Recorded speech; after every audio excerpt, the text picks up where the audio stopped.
critically panned Kevin Costner bomb has splashed onto a new streaming home.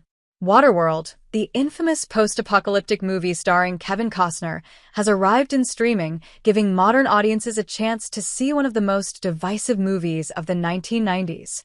The 1995 action film has been added to the Peacock library, and now you have an opportunity to reevaluate the film that, at the time, was the most expensive film ever made, though it struggled at the box office. The film takes place around the 2500s when the Earth suffered a cataclysmic apocalypse after the polar ice caps melted.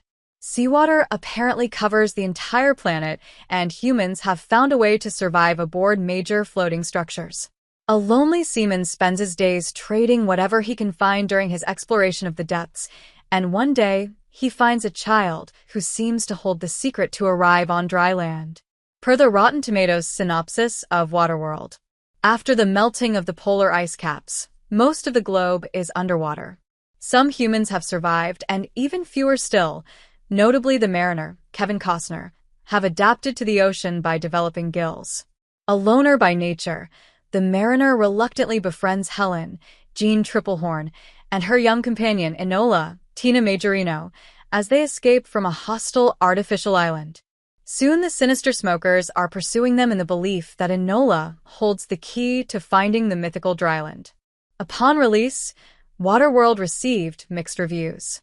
It was famously associated with its excessive budget, and many critics looked down on it because of this.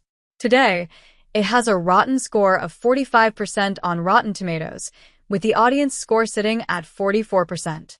Waterworld is one of the most infamous box office bombs of all time.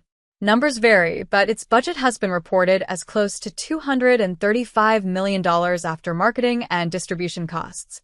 It grossed over $264 million and was considered a major box office bomb, albeit a success with home video sales. For comparison, Titanic, the highest-grossing movie of the 90s, had a $200 production budget. Other 90s films with a high production budget include Armageddon, which cost $140 million, and True Lies and Star Wars.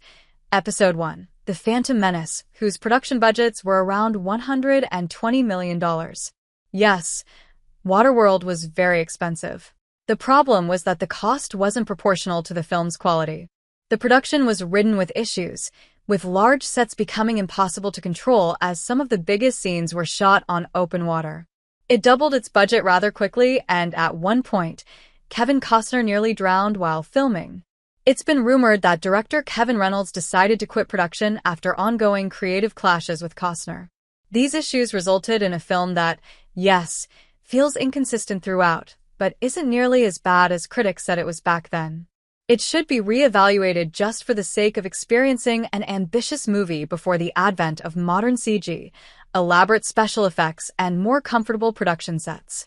Its story is actually very interesting, even if it borrows from Mad Max and other genre staples.